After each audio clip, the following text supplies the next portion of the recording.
This actually our intro cutscene, so I might skip through this. I don't want to. How'd you do the cutscenes? I can actually just quickly show it. It's just like using the timeline, Unity timeline system and animations. So it is just like, I don't have the timeline open right now, but it's literally just a canvas with a whole bunch of, these frames and then some text. And then they're just going from one to the other and just animating. Relatively simple. It is using some simple components just to make each one trigger the next one. Sweet, dude. Yeah, the way I do these is I do them in Premiere and just export a full video. Not the text because it has to be localized. But for me, the reason I use Premiere is because I want full control over the sound and everything to make it more cinematic. But my game is more like BioShock, so I want it to feel way more cinematic, like an actual film. So this is a great solution, though. I love this. Yeah, it worked. But it's sort of just, I had not much time, so I quickly came up with that. This is like another little entry to the game. So bro, check out that water. 2. Is that an asset? What? How did you do that? No, it's all our own shader. Yeah. So all the pretty much like we don't really use any shaders by other people. We just sort of make everything ourselves. The water's one of the big. We spent a long time working on the water system. Can I see this in a scene view, Julian? Yeah. Can you pause it and we can look at the scene? Well, actually, shown in the official Unity documentation for how to make good-looking water. And the funny thing is, it was for URP, and we do not use URP. They thought our water was so good that they thought it was URP when it's not. Well, that's what's so funny is everybody thinks that URP by default makes your game look better. And it's like, no, it's just, there's different reasons why people use URP or HDRP. It's primarily related to like a function that you, like one little thing that you need is in URP. And so I guess we got to use URP, you know? Yeah. It's not because it just by default makes it look better, you know? So I'm curious about that mist that's blowing off of the boat. Yeah. That is what looks really good. What is that? Just a whole bunch of particle effects. Like, for example, this is all so just like gross. Let me find, for example, there is a water splash particle here. And then I just have like an animation trigger. So like every time the boat comes and then sort of hits there, it just replays this particle effect. And then I've got all these particle effects going along the way, but that's like the main mist. And then this is just a scrolling, like this is just an adaptation of our water shader on a plane. It just scrolls. So basically it just has some noise and just scrolls. The boat doesn't move, everything's stationary, and it just scrolls, and I just animated everything just to sort of line up with how the waves just sort of match. Yeah, dude. And then I just basically have these big particle zones that sort of match the waves here. Oh my word. So this is like a wave spray, and then it just literally just has some smoke and mirrors, dude. It's a magic trick. Yeah, all of it's completely smoke and mirrors. You can also see like a depth shader that we have here to sort of mask out the water from the boat so it doesn't go over it. And it's just a bunch of cubes just placed on the boat. Have you checked out how this runs on like Steam Deck? Yeah. So like we build for, like it's available on Mac and also Steam Deck. We don't like officially support Steam Deck, but it runs, I have a Steam Deck just here and it runs fine on both like pretty low-end devices. It's not a problem. Yeah, like most of the time you get 60. It can dip a little bit below sometimes, but Steam Deck and consoles are sort of like a post 1.0 priority for us. It's not Lens Island isn't launching 1.0 on console at all, but it is playable on Steam Deck, and there is controller support in the game, but we still want to improve it. We still want to sort of refine it over time. We didn't want to rush to get Lens Island out on every single device and every format all at once, and then have that take up all our development time, and then the underlying game be worse because of it. Exactly. What do we got here? A frozen... A frozen loading screen, because Unity can't handle loading scenes properly in the editor. But we're actually redoing all the splash art for Lens Island, which we're really excited to showcase the new splash art soon. So this is the current sort of main artwork we sort of have for the game. I will say this, and I'm glad you said that. In my mind, when I saw that, I thought that doesn't look as good as the previous scene.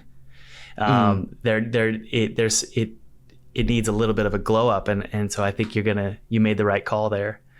Yeah. I think a sense of like depth and action and perspective, and also just multiplayer is going to make a big difference to the artwork in general. This looks so beautiful, dude. So this isn't isometric, but or orthographic, but it feels like it, right? Yeah, it sort of has like it's like the top-down camera angle, but I like to sort of think it's like an evolved version of the top-down. There's some depth here. Yeah, there is a bit of perspective. There's a bit of depth. There is camera rotation and there's camera zooming. You can zoom out and also sort of tilt the camera to sort of see in the background, and then also zoom right in. Yeah, let's see what it looks like in scene view here. If you want to pause it or something, and let's see what it looks like without lighting and post-processing. If you could turn the post-processing off. Yeah. I'll just pause it as well. So here we go. So like I said, here's our sort of chunk system. So you could see that these are sort of the edges of the world. So this is just one sort of portion of an island that's loaded in. And then right now we're sort of standing somewhere in the middle here. It looks good, but it's encouraging to people watching probably that they're like, oh, this is actually what it looks like. You know, it's lighting that does all the magic and the post-processing and all that, you know, the fog and... Yeah, the lighting, even just the color grading does so much heavy lifting. So much, dude. Like the whole time, like from the first day of making Lens Island, the color grading has done the biggest impact on the looks of the game. It's just let's take a look at all of your different post-processing if you don't mind. Yeah, I've got a few. So we sort of have two. We're also using the old post-processing stack, but we have sort of two layers. Wow. We have like a layer of post-processing which does like in-game stuff. For example, like if I get like hurt, you know, like we have like, you know, like all these sorts of effects, and we have I do everything in a slightly sort of interesting maybe non-advised way. So for example, right, let's have a look at this like fire. Even I'm just about to set the time. Okay, set time, and let's set it to like actually a bit later. That is so cool, dude. So right now it's sort of at night time, and then you can see I've got this little sort of fire here. So if I go to like our main camera, we have we use like a package for glow called MK Glow. So you can see what I sort of do is like a combination. I have this sort of strong intense glow that has a pretty tight sort of blur size. But then there's also a second glow that I do, a second bloom, which is actually like Unity post-processing blue. For everything, And that has a lower threshold, but like a much bigger blur size. What it sort of ends up, it almost tricks you to think that there's sort of like light scattering, where it's like there is this like little bit of bloom internally of the thing, and then there's like large amount of bloom that sort of affects like the whole area, and it's just two blooms just overlaid on top of each other. So, and I've definitely encountered this problem where it's like, I want certain things to have a high intensity, and then I want the rest of the game to have a soft bloom. The soft bloom would be justified by, I guess, like moisture in the air, you know, creating that scattered light. So there is that problem, and I never knew how to solve it. So it looks like you kind of had to solve it with your own sort of Band-Aid approach, which I love it. It looks great. We could probably even see, a bit more of the world has loaded now. It's going to... rendering two views at once. This is going to be interesting on the performance. Exactly. We'll probably be able to see the world change as we walk around. Julian, is the land terrain? All Unity terrains. Yeah, you could see some cells sort of unloading there slowly on the bottom as I sort of walk around. Are they generated with code, or is it chunks of different land that snap together that are pre-made? Pre-made, yeah. So every single rock and stick and everything in Lens Island was hand-built. Like all the terrains are hand-painted. We don't use terrain like generation. Like I mucked around with some terrain generation tools like Gaia and stuff like that, but none of them really gave me the control or results that I sort of wanted. A lot of Lens Island is actually birthed from restraint. It's like, for example, we have like an interesting inventory system where everything is actually pre-laid out in sort of tabs, and there is like item dragging and there are storage and stuff, but it's sort of like everybody hates sifting through their inventory. So let's just do the sifting for you, and it's all there. And that whole mechanic is just birthed from, I didn't know how to make grid-based inventories when I first started making games. It's sort of like, it felt that like, that's too hard. I don't know how to do that. So I'm going to make a different kind of inventory system. And a lot of Lens Island is sort of built around what was possible for me to make, and then it sort of like snowballed that over time. So like a selling point for me is the fact that the world is handmade, and the reason why it's handmade is because it's like I don't know how to do procedural generation or sort of like make all these terrains and object placement via code, and when I tried to do it, the results were just nowhere as good when I did it by hand. So then we sort of like met in the middle, and it's like, cool, I'm going to hand build everything because I know how to do it. It's going to be more labor intensive, it take longer, but it'll give better results, and we'll just basically procedurally organize all of these hand built aspects of the world. So are these AI animals, are they using a NavMesh? Yeah. So there's a whole okay, so you're baking the NavMesh on the runtime. chunks at runtime. Gotcha. Yeah, because we like Lens Island is, a sandbox game, right? So, okay, this is gonna like completely ruin my performance, but it'll be good to show. So if I go to the navigation tab, see, we can sort of see some NavMesh build here, and you can build in Lens Island anywhere in the whole world. So you can build crazy castles and sort of do whatever. So if I sort of start building, we have to affect this NavMesh at runtime and rebuild it at runtime. So you can see as I'm placing these foundations, it's actually rebuilding the NavMesh every single time. Are you using NavMesh obstacles? Is that what it is? Or is it literally recomputing it without It's literally recomputing it, yeah. Because NavMesh, where I'm standing, didn't exist before.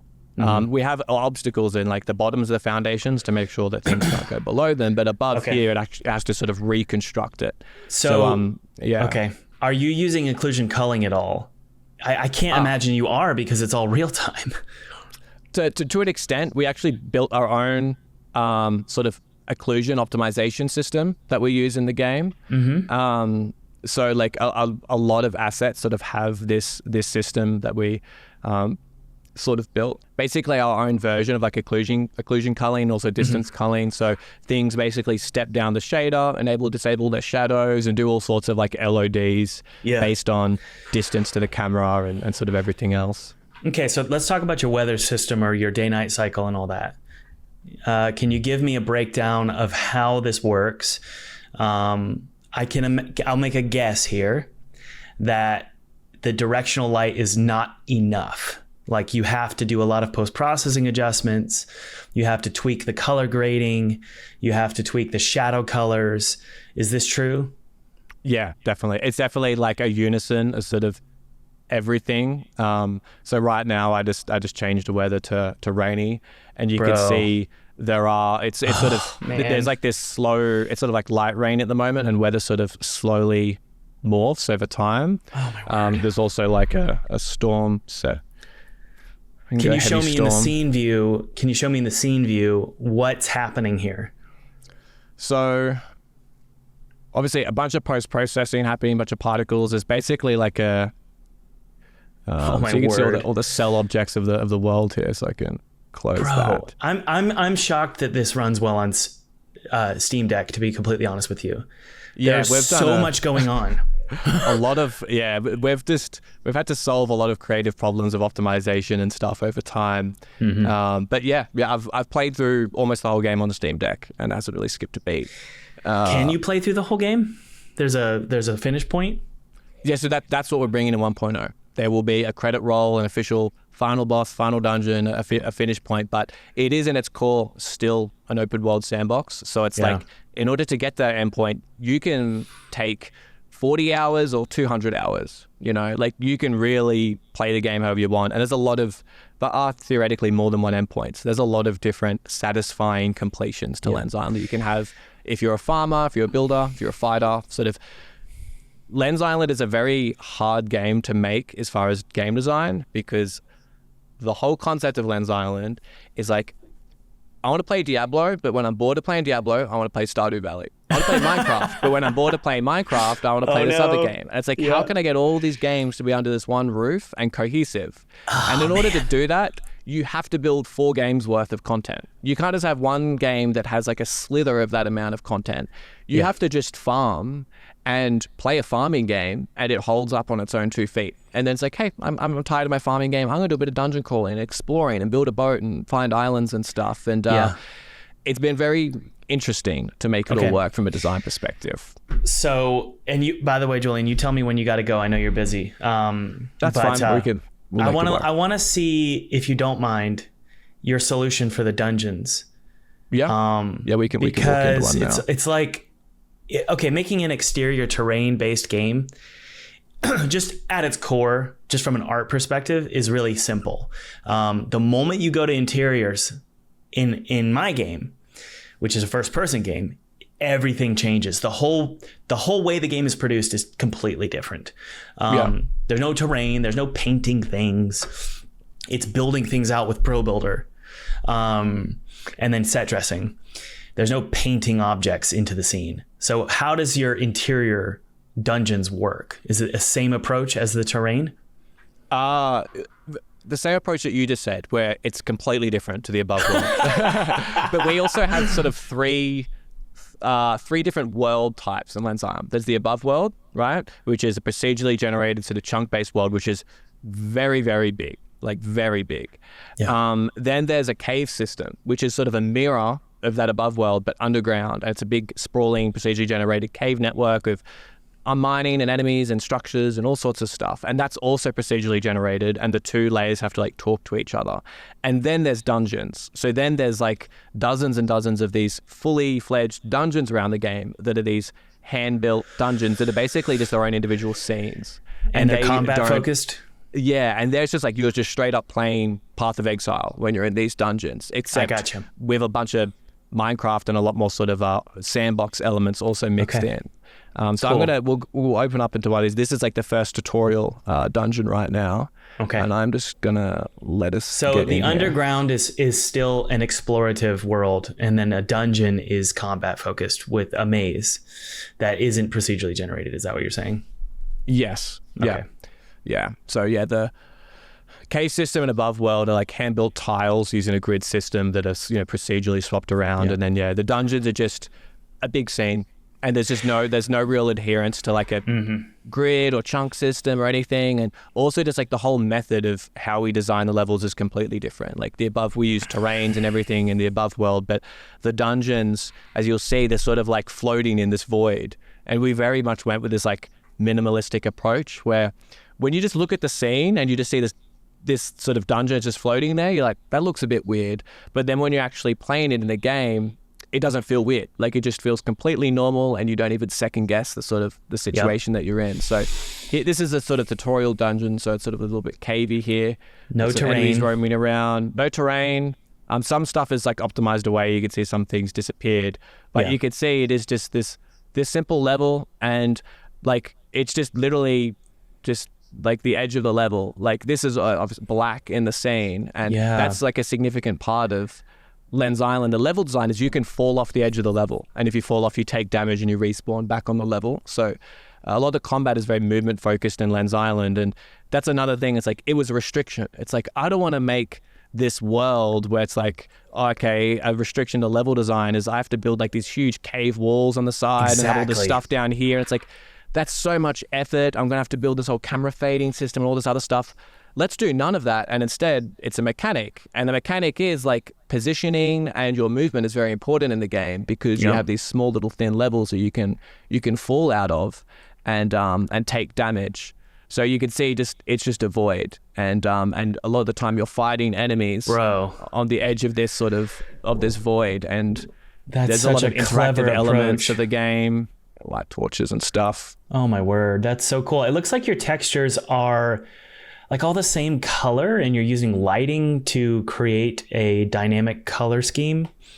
Is it true that they're all the same texture, or is it just they're all the same hue? I guess what I'm asking is, are these pre-built in Blender and then painted in like Substance, and they all have their own texture map, or are they all just a looping tiling texture? Yeah, so everything is the exact workflow you just said. So we use Maya, everything is hand built in Maya, and then and textured in Substance, and they all have their own textures. But I definitely use lighting to do a lot of the heavy lifting. Clearly, I'm looking at it like a black and white.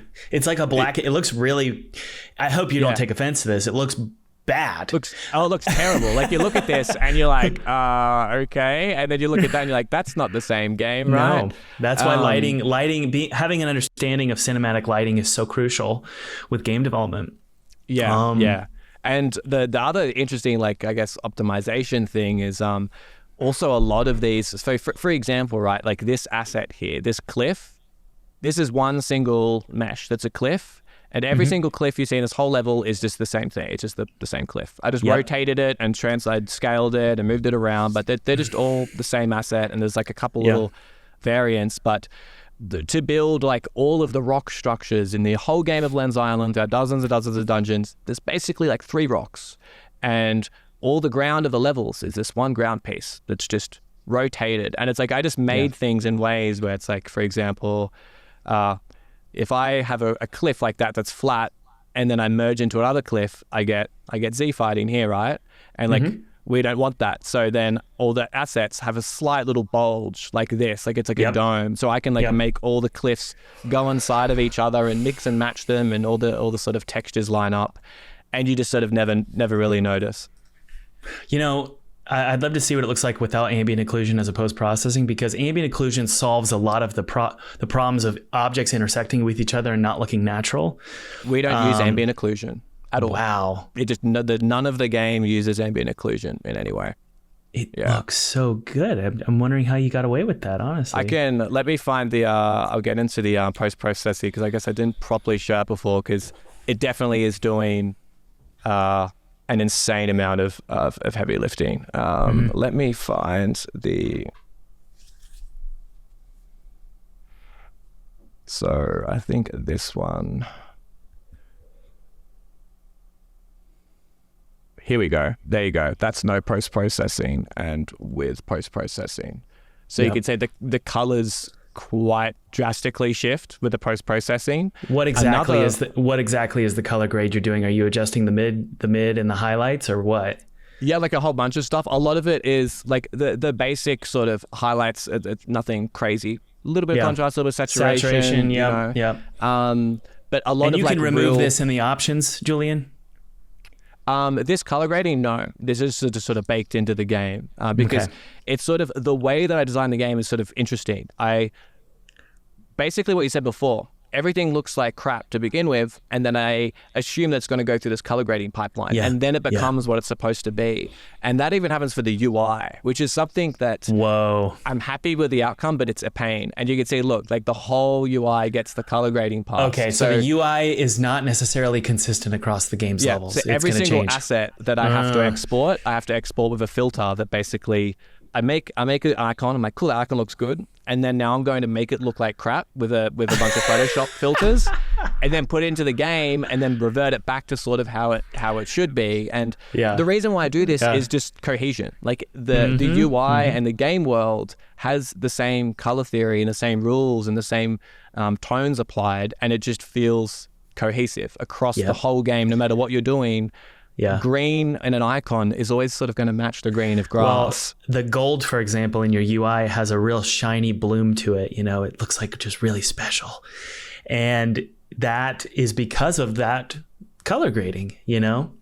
I love that, dude. Can you, and then we'll wrap up here, but can you talk to me about your color theory in this scene? I'm seeing a lot of that high purpley red, high saturation purple red. Do you have intention behind your color theory, or did you just wing it? Yeah, definitely intention. Like, I can also just quickly show you what it looks like in sort of other times of day. It's going to take a little while for things to sort of load in. But yeah, you could sort of see a fair bit into the distance here. That's sort of another dungeon and stuff. But yeah, like color theory is always like very considered. Obviously, this needs to look cold, but it also needs to look like a place that I can also sort of come into. I guess it's sort of like a bit of a mixed bag. The intention with this specific town was that it looks a bit bleak, a little bit cold, and almost a little bit uncomfortable, the color palette during the daytime. You can see it is a bit washed out, and it doesn't feel super cozy, but it definitely looks pretty dramatic. Like it looks, you go, whoa, look at this sort of town, the cherry blossoms. It has some popping colors, but it doesn't necessarily feel homely. But then at the nighttime, that really shifts, and just like the huge amount of orange light cast everywhere makes you feel a lot more sort of nestled. So like the overall feeling that I sort of wanted to give was like, this town is your safe space, and you basically just see this orange red out here, and then everything here is blue, and it's harsh and it's cold, and you don't want to be out there. And it's just sort of really real sort of simple, where like this town is like a bit of like a beacon where you can sort of see from distance and go, okay, up there maybe won't kill me. I'm going to go up there. Well, dude, thank you so much for sharing this. It is, I would say, the most complicated project I've looked at on this podcast, and definitely intimidating for even me to see. You know, and I say even me just because I've been making games a long time, and I'm really impressed with what you've done here. I'm just, how did you get that water to move over there at the top right-hand corner? Oh, that's like a current. What so we have the currents. heck, dude? Yeah, we have currents in our game, and you can ride the currents on your boat and get little sort of speed boosts around the map.